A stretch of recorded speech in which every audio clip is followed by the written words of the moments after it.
में थे और वो वक्त आ गया था कि अरबों और तुर्कों की लड़ाई में गरम छुरी से सल्तनत उस्मानिया को काट कर कई पीसेस में बांट दिया जाए। वक्त की सारी ताकतें इस इलाके पर यूं टूट पड़ी थीं जैसे खाने की मेज पर भूखे।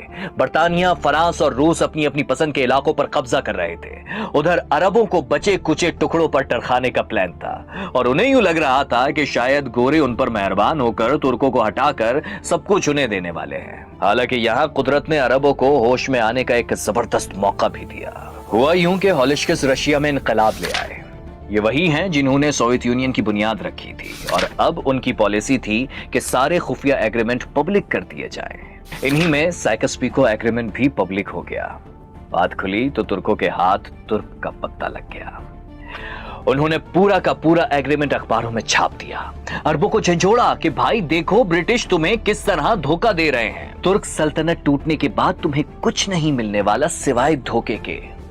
ये पढ़कर शरीफ मक्का का बेटा फैसल परेशान हो गया। आपको लग रहा होगा कि अब वो ब्रिटिश की चाल समझ गया होगा और बुद्धू बनाने वाले लॉरेंस समेत बाकियों को लटका देगा।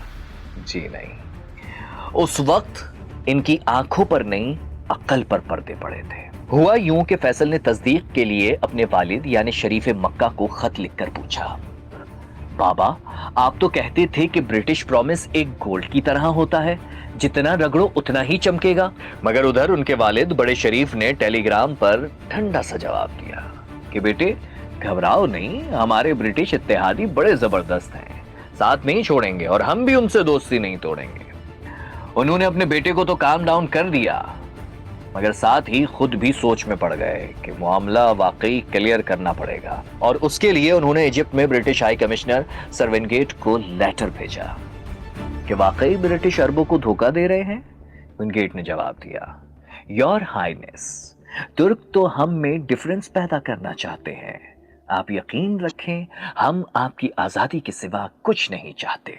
यूं अंग्रेजों ने अरबों को आजादी के नाम पर ऐसा ट्रक की बत्ती के पीछे लगाया कि आज भी लगे हुए हैं। 1962 में बनने वाली फिल्म लॉरेंस ऑफ अरेबिया में दिखाया गया था कि लॉरेंस अरब कबाइल को एक करने के लिए भेजा गया है। झूठ। आज मैं साबित करूंगा कि वो उन्हें ब्रिटिश अंपायर का गुलाम बनाने आया था। अब गोरे दमिश्क पर चढ़ाई चाहते थे, जिसके लिए वो शरीफ मक्का के बेटे फैसल को उकसाने लगे। गोरों ने फैसल को शाम का रूलर और खुद उसका राइट हैंड बनने का ख्वाब दिखाया। लॉरेंस ने अरबों के दिल में तुर्कों के खिलाफ आग को मजीद भड़काया। कहने लगा ये तुम्हारे गुलाम थे, अब हुक्मरान कैसे हो गए। वैसे कितने सादा होते हैं ना हम मुसलमान भी। आज भी हम में नेशनलिज्म पहले नंबर पर और इस्लाम दूसरे नंबर पर है। तो फिर वही कुछ होगा जो हो रहा है।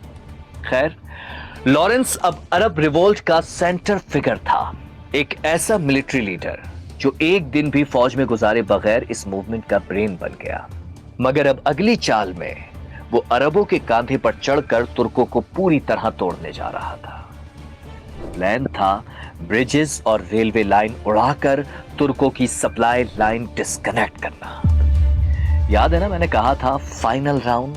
दरअसल मिडिल ईस्ट और अफ्रीका के दरमियान रेड सी है, जहां सुइस किनाल के पास तुर्कों का उकबा नामी पोर्ट था। यहां से ऑटोमन अंपायर मिस्र और सिनाई पेनिनसुला पर नजर रखते। तुर्क आर्मी की लॉजिस्टिक्स और एम्युनिशन सप्लाईज भी यहीं से होती थी। मगर दूसरी तरफ सुइस किनाल ब्रिटिश अंपायर की लाइफलाइन थी, जो इंडिया को यूरोप से कनेक्ट करती थी। अब यहां लॉरेंस मिशन इम्पॉसिबल पर रवाना हुआ। उकबा के अकब में 200 मील की गर्म और बयाबान वादी है, जहां से कोई जिंदा नहीं गुजर सकता। गर्मी, प्यास, गर्द और थकन डेडली साबित होती है। लॉरेंस ने मुट्ठी भर बद्दुओं के साथ इसी दुश्वार रास्ते से हमले का प्लान बनाया। ये एक खतरनाक प्लान था, मगर लॉरेंस ने सारी उम्र इसी की तो तैयारी की थी। उसने अरबों को गैरत दिलाई कि जब मैं बर्फानी इलाके का रहने वाला वहां जाने के लिए तैयार हूं तो तुम क्यों डरते हो।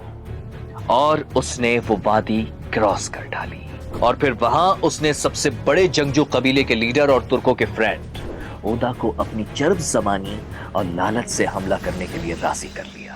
बगावत को कामयाब बनाने के लिए गोरों ने खजानों के मुंह खोल दिए। ऊंटों पर ताजे बर्तानिया के 20,000 गोल्ड कॉइन्स से लदे थैले इस बगावत का ईंधन बने। और फिर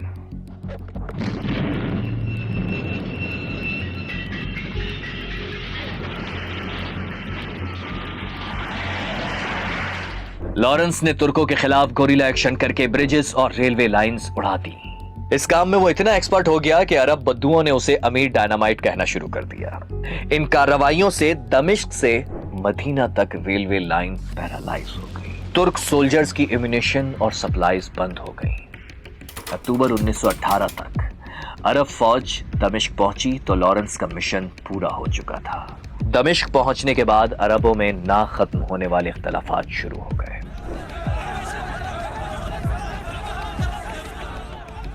असल प्लान ही यही था, लेकिन पिक्चर अभी बाकी है। यहूदियों को भी तो आबाद कराना था।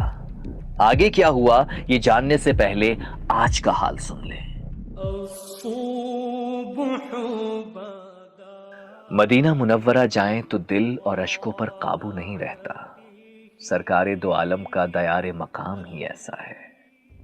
मगर वहां से 4 घंटे की ड्राइव करके जब आप मदाइन सॉलेह जाएंगे तो एक यादगार देखकर आप रो पड़ेंगे। ये वो मकाम है जहां दमिश्क से मदीने को जोड़ने वाली रेलवे लाइन के आसार अब भी मौजूद हैं, जो बड़ी मेहनत से तुर्कों और जर्मन्स ने बनाई थी, जो मुसलमानों के उरूज की निशानी थी।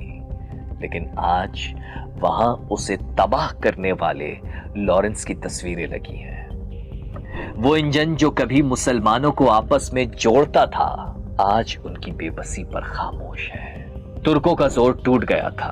अरब को पावर देने के नाम पर ब्रिटिश खुद ताकतवर हो चुके थे और इसी दौर में ज़ायनिस्ट फलस्तीन में चुपके चुपके घुसने लगे, जिसका प्रॉमिस ब्रिटिश ने उनसे पहले ही कर रखा था, क्योंकि 2 तरफा मुआहिदा किया था, एक अरबों से जो कि पूरा नहीं करना था और एक यहूदियों से जो उनको वहां आबाद करना था।